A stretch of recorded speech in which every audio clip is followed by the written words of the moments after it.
Meu nome é Priscila, e esta é a história de como perdi tudo apenas para descobrir que nunca tive nada a perder.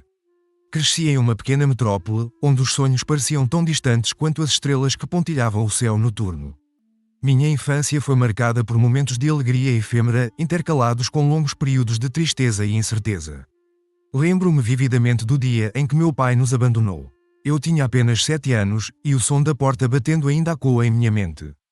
Minha mãe, uma mulher forte, mas quebrada por dentro, fez o possível para criar a mim e meus 2 irmãos mais novos.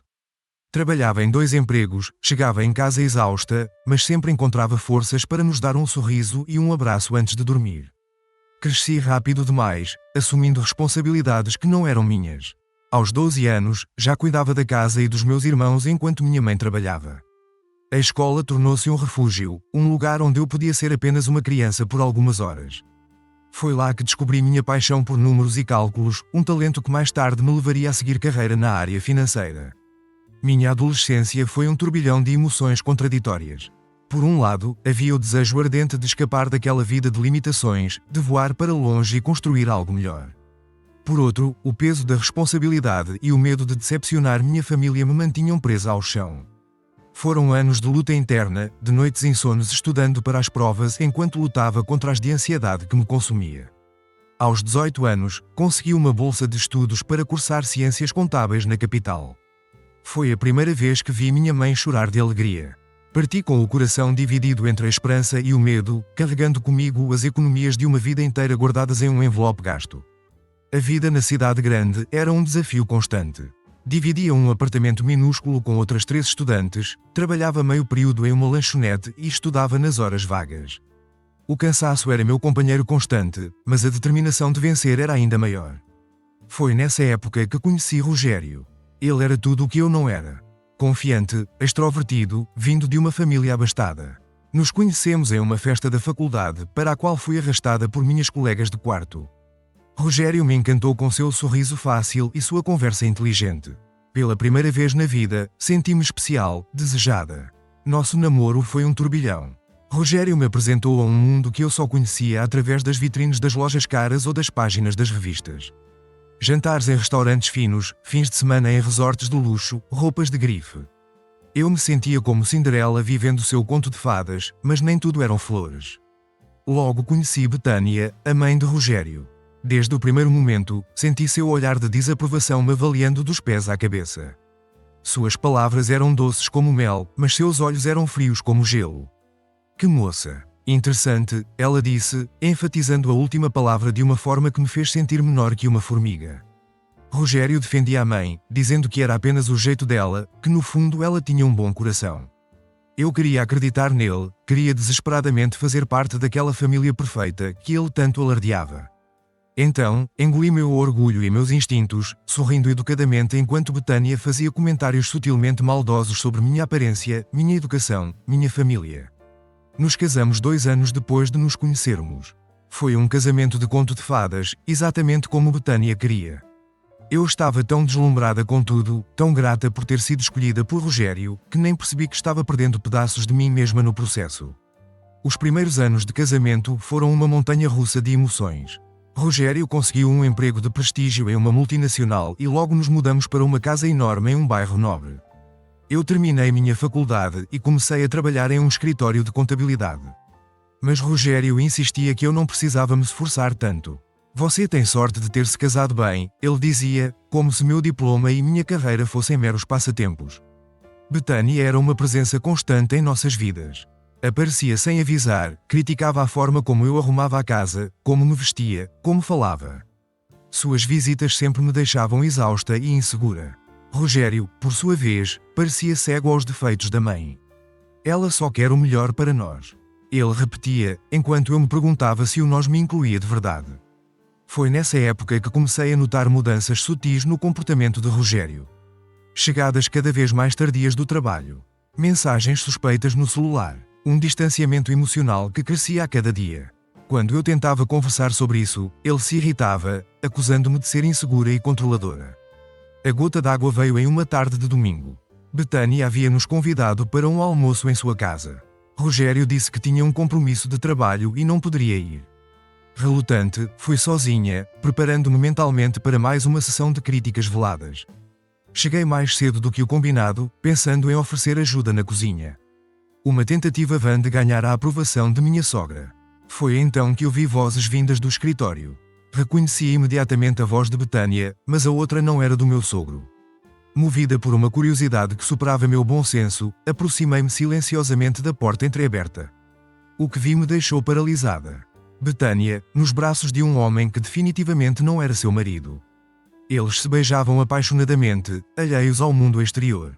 Meu coração disparou, minha mente girava. Aquela mulher que tanto pregava sobre moral e bons costumes, que me julgava por cada pequeno deslize, estava atraindo seu marido na própria casa. Sem pensar, peguei meu celular e gravei alguns segundos daquela cena chocante. Saí dali o mais rápido e silenciosamente que pude, dirigindo de volta para casa com as mãos tremendo no volante. Não sabia o que fazer com aquela informação bombástica.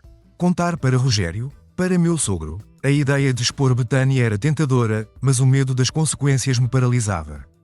Passei as semanas seguintes em um estado de agitação constante. Cada vez que via Betânia, tinha que me controlar para não jogar a verdade na sua cara. Ela continuava com suas críticas e insinuações, agora ainda mais insuportáveis diante do que eu sabia. Foi nessa época que tomei uma decisão que mudaria o rumo da minha vida. Contratei um detetive particular, não para investigar Betânia, embora a tentação fosse grande, mas para seguir Rogério. Minha intuição gritava que havia algo errado, e eu precisava saber a verdade por mais dolorosa que fosse. O detetive não demorou a trazer resultados, fotos, vídeos, relatórios detalhados. Rogério não apenas me traía, mas o fazia com várias mulheres diferentes. Encontros em motéis, jantares românticos, até mesmo viagens que ele dizia serem a trabalho. Meu mundo desabou. Confrontei-o numa noite, assim que chegou do trabalho. Joguei as fotos sobre a mesa da sala, observando seu rosto passar da surpresa ao pânico, e finalmente à raiva. Como você ousa me espionar? Ele gritou, como se eu fosse a vilã da história. A discussão que se seguiu foi a mais feia de nossas vidas. Palavras que eu nunca imaginei ouvir dele foram cuspidas com veneno. Você acha que eu me casaria com alguém como você se não fosse por pena? Ele disse, seus olhos brilhando de ódio. Sem mim você não é nada. Nada. Algo dentro de mim se quebrou naquele momento. Não eram apenas as traições. Eram nisso a constatação de que todo o nosso relacionamento havia sido uma mentira. Eu havia-me anulado, me moldado, tentado ser alguém que não era, tudo para agradar a um homem que nunca realmente me amou. Saia, ele disse por fim, apontando para a porta. Saia desta casa e desta vida que eu te dei. Vamos ver quanto você vale sem mim. Não sei de onde tirei forças, mas me levantei em silêncio. Subi as escadas, peguei uma mala e comecei a jogar minhas coisas dentro dela. Roupas, sapatos, alguns objetos pessoais. Olhei para as joias caras que ele havia me dado ao longo dos anos e deixei-as todas para trás. Não queria nada que me lembrasse dele. Desci as escadas arrastando a mala, passando por Rogério que me olhava com uma mistura de raiva e incredulidade. Acho que ele esperava que eu implorasse, que me arrastasse aos seus pés pedindo perdão por ter ousado questioná-lo, mas eu estava além disso. Na porta, parei por um momento e olhei para trás. A casa que eu havia transformado em um lar, os móveis que eu havia escolhido com tanto cuidado, as fotos nas paredes que contavam a história de um casamento feliz que nunca existiu de verdade. Senti uma pontada de dor, mas também um estranho sentimento de liberdade. Adeus, Rogério. Foi tudo o que disse antes de fechar a porta atrás de mim. Passei a noite em um hotel barato, chorando até não ter mais lágrimas. Na manhã seguinte, acordei com uma determinação que não sentia há anos. Liguei para minha melhor amiga, Camila, que imediatamente se ofereceu para me acolher em sua casa. Camila era como uma irmã para mim. Nos conhecemos na faculdade e mesmo depois que me casei e nossa convivência diminuiu, ela sempre esteve lá. Agora, ela me ouvia despejar toda a história, desde as traições de Rogério até a cena que presenciei com Betânia. Pri, você precisa usar isso a seu favor, Camila disse, seus olhos brilhando com uma mistura de compaixão e determinação. Não deixe que eles saiam impunes depois de tudo o que fizeram com você. Naquela mesma tarde, recebi uma ligação de Rogério. Sua voz estava embargada, quase irreconhecível. Pri, por favor, volta para casa. Eu sinto muito. Eu não quis dizer aquelas coisas. Você é tudo para mim. Eu não sei viver sem você. Senti um riso borbulhar dentro de mim. Um riso que começou baixinho e foi crescendo até se transformar em uma gargalhada histérica. Ri como nunca havia rido antes, até minha barriga doer e lágrimas escorrerem pelo meu rosto. Rogério, consegui dizer entre risadas, você realmente acha que eu sou tão idiota assim, que depois de tudo o que você fez, de tudo o que disse, eu simplesmente voltaria correndo para você? O silêncio do outro lado da linha era ensurdecedor. Quando ele falou novamente, sua voz estava carregada de raiva. Você vai se arrepender disso, Priscila. Vou fazer da sua vida um inferno. Você não vai conseguir nada sem mim, entendeu? Nada. Desliguei o telefone, ainda rindo. Pela primeira vez em anos, sentia-me leve, livre. Olhei para Camila, que me observava com um misto de preocupação e admiração. E agora? Ela perguntou. Agora. Respondi, sentindo uma confiança que há muito não experimentava. Vamos à guerra. Os dias que se seguiram foram um turbilhão. Contratei um advogado especializado em divórcios litigiosos, recomendado por Camila. Doutor. Marcos ouviu minha história com atenção, fazendo anotações e ocasionalmente franzindo o senho. Senhora Priscila, ele disse quando terminei meu relato, temos um caso forte aqui. As provas das traições do seu marido, somadas ao abuso emocional que você sofreu, nos dão uma boa posição para negociar. Mas preciso que você esteja preparada. Isso pode ficar feio. Assenti, sentindo uma determinação que não sabia que possuía. Estou pronta, doutor. Não vou mais me esconder. As semanas seguintes foram uma batalha constante. Rogério, percebendo que eu não voltaria rastejando, decidiu jogar sujo. Congelou nossas contas conjuntas, espalhou rumores sobre mim entre nossos amigos em comum, chegou até mesmo a insinuar para meus chefes que eu havia cometido irregularidades financeiras no trabalho. Mas eu não estava sozinha. Camila era meu pilar de força, me acolhendo em sua casa e me apoiando em cada passo.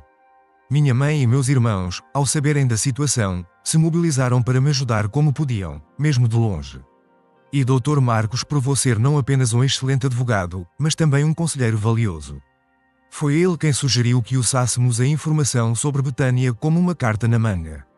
Não vamos expor isso de imediato, ele explicou, mas ter essa informação nos dá uma vantagem estratégica. Enquanto a batalha legal se desenrolava, comecei a reconstruir minha vida. Voltei a trabalhar em período integral, mergulhando de cabeça nos números e cálculos que sempre foram meu refúgio. Meus chefes, ao contrário do que Rogério esperava, ficaram ao meu lado, impressionados com minha dedicação em meio a tantas adversidades. As noites eram mais difíceis.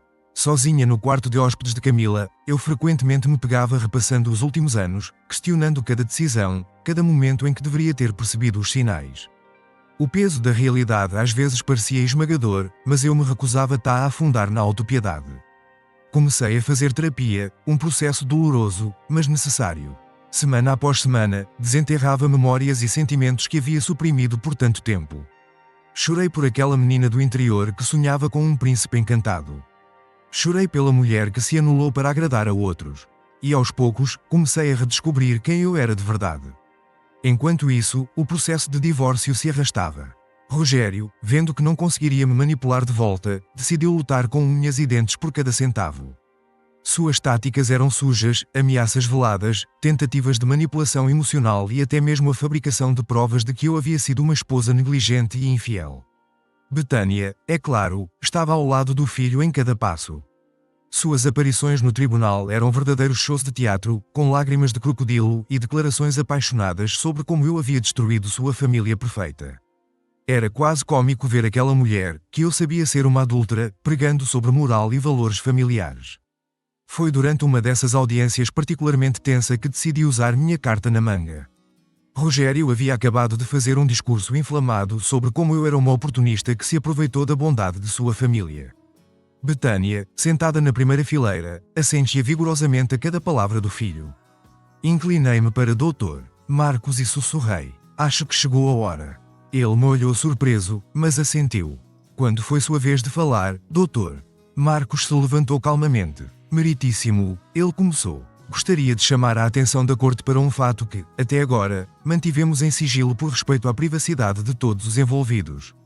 No entanto, diante das acusações infundadas contra minha cliente, nos vemos obrigados a apresentar esta evidência. O silêncio na sala era palpável enquanto Dr. Marcos reproduzia o vídeo que eu havia gravado meses atrás. A imagem de Betânia nos braços de seu amante preencheu a tela, fazendo com que um murmúrio chocado percorresse a audiência. O rosto de Betânia passou do vermelho ao branco em questão de segundos. Rogério, por sua vez, parecia ter sido atingido por um raio. Seu olhar saltava entre a tela, sua mãe e eu, uma mistura de incredulidade e fúria em seus olhos. Como podemos ver, continua o Dr. Marcos, sua voz calma contrastando com o caos que se instalara na sala. As acusações sobre a falta de moral de minha cliente são, no mínimo, hipócritas. Peço à corte que considere cuidadosamente quem são os verdadeiros manipuladores nesta situação. O juiz, visivelmente perturbado, declarou um recesso imediato. Enquanto saímos da sala, pude ver Rogério gritando com Betânia, que chorava descontroladamente. Por um breve momento, senti uma pontada de culpa. Mas então me lembrei de todas as vezes que aquela mulher me humilhou, me fez sentir pequena e insignificante. A culpa se dissipou, substituída por uma sensação de justiça sendo feita. Nos dias que se seguiram, a dinâmica do processo mudou drasticamente. Rogério, agora focado em lidar com o escândalo envolvendo sua mãe, tornou-se mais aberto a negociações. Dr. Marcos habilmente aproveitou a situação, pressionando por um acordo que me favorecesse. Enquanto isso, a notícia do vídeo se espalhou como fogo. O círculo social que antes me via como a vilã da história agora estava dividido. Recebi ligações de pessoas que não falavam comigo há meses, algumas oferecendo apoio, outras querendo detalhes sórdidos. Ignorei a maioria delas. Foi nesse período que recebi uma ligação inesperada. Era meu sogro, pai de Rogério. Sua voz soava cansada, quebrada. Priscila, ele disse, eu não sei nem por onde começar. Queria te agradecer por expor a verdade, mesmo que tenha sido da forma mais dolorosa possível. Conversamos por quase 1 hora. Ele me contou que já suspeitava das traições de Betânia há algum tempo, mas nunca teve coragem de confrontá-la. Agora, com a verdade exposta de forma tão crua, ele finalmente encontrou a força para pedir o divórcio. Sabe, ele disse antes de desligar. Sempre gostei de você, Priscila. Lamento não ter-te defendido mais das críticas de Betânia. Você merece coisa melhor do que o que meu filho e minha ex-mulher te ofereceram. Aquela conversa foi um ponto de virada para mim.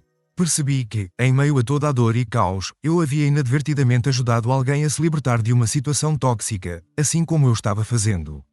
O processo de divórcio finalmente chegou ao fim alguns meses depois. O acordo final não foi perfeito, mas foi justo. Recebi uma compensação financeira significativa, além da nossa casa de veraneio. Um lugar que sempre amei e que Rogério raramente frequentava. No dia em que assinamos os papéis finais, Rogério me olhou com uma mistura de raiva e algo que poderia ser arrependimento. Espero que esteja satisfeita, ele disse amargamente. Você destruiu tudo. Olhei para ele, sentindo uma calma que não experimentava há anos. Não, Rogério, respondi. Eu não destruí nada. Apenas expus a verdade que você e sua família tentaram esconder por tanto tempo. E, no processo, me libertei. Saí do tribunal naquele dia sentindo-me leve, como se um peso enorme tivesse sido tirado dos meus ombros. Camila me esperava do lado de fora, um sorriso enorme no rosto. E agora? Ela perguntou, ecoando a pergunta que havia feito meses atrás, quando tudo começou. Sorri, olhando para o céu azul acima de nós. Agora, respondi, começo a viver de verdade. Os meses que se seguiram foram de redescoberta e reconstrução. Mudei-me para a casa de veraneio, transformando-a em meu novo lar permanente. O som das ondas quebrando na praia tornou-se minha trilha sonora diária, um lembrete constante da liberdade que havia conquistado. Mergulhei de cabeça no trabalho, não mais para provar meu valor a alguém, mas porque realmente amava o que fazia. Minha dedicação foi notada e, menos de 1 ano após o divórcio, recebi uma promoção para gerente sénior do departamento financeiro. Minha relação com minha família, que havia se distanciado durante meu casamento, floresceu novamente. Minha mãe veio-me visitar e passamos semanas colocando o papo em dia, rindo e chorando juntas. Meus irmãos, agora adultos com suas próprias famílias, faziam questão de manter contato regular. Quanto a Rogério e Betânia, ouvi rumores aqui e ali. Aparentemente, o escândalo do vídeo havia abalado profundamente a reputação de ambos. Rogério perdeu vários contratos importantes em sua empresa e Betânia foi praticamente excluída do círculo social que tanto prezava. Parte de mim sentiu uma satisfação amarga com isso, mas outra parte simplesmente não se importava mais.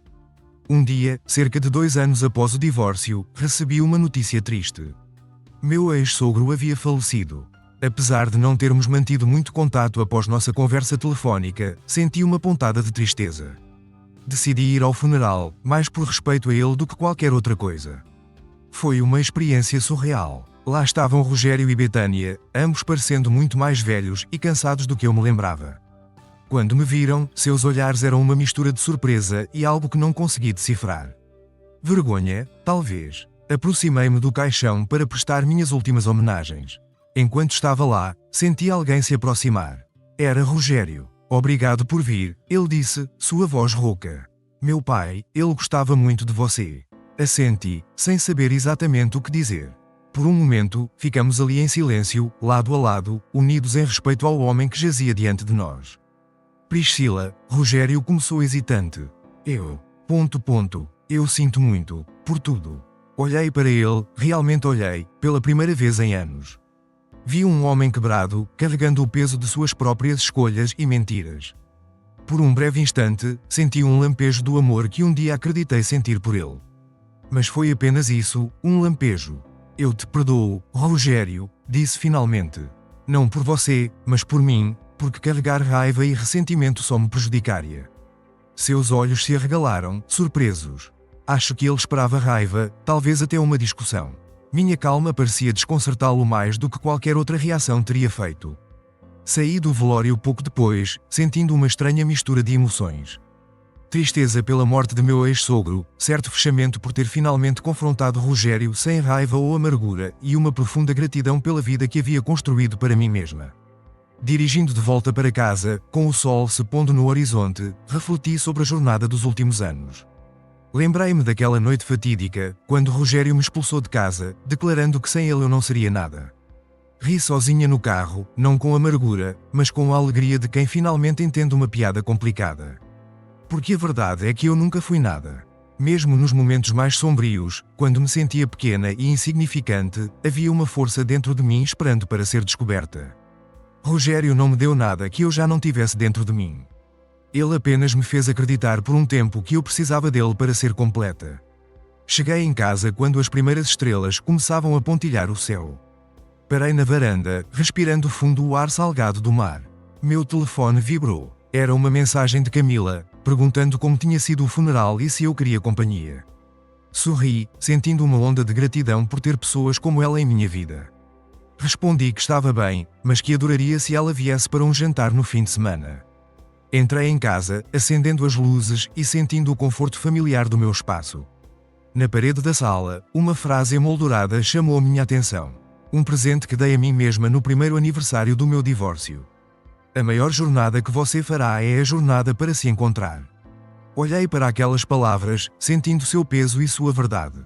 Minha jornada estava longe de terminar, é claro. Ainda havia dias difíceis, momentos de dúvida e insegurança. Mas agora eu sabia, com uma certeza que vinha do fundo da minha alma, que era capaz de enfrentar qualquer desafio. Porque eu não era nada sem Rogério, ou sem qualquer outra pessoa. Eu era Priscila, forte, resiliente, imperfeita, mas sempre, sempre suficiente. E isso, descobri, era tudo o que eu precisava ser.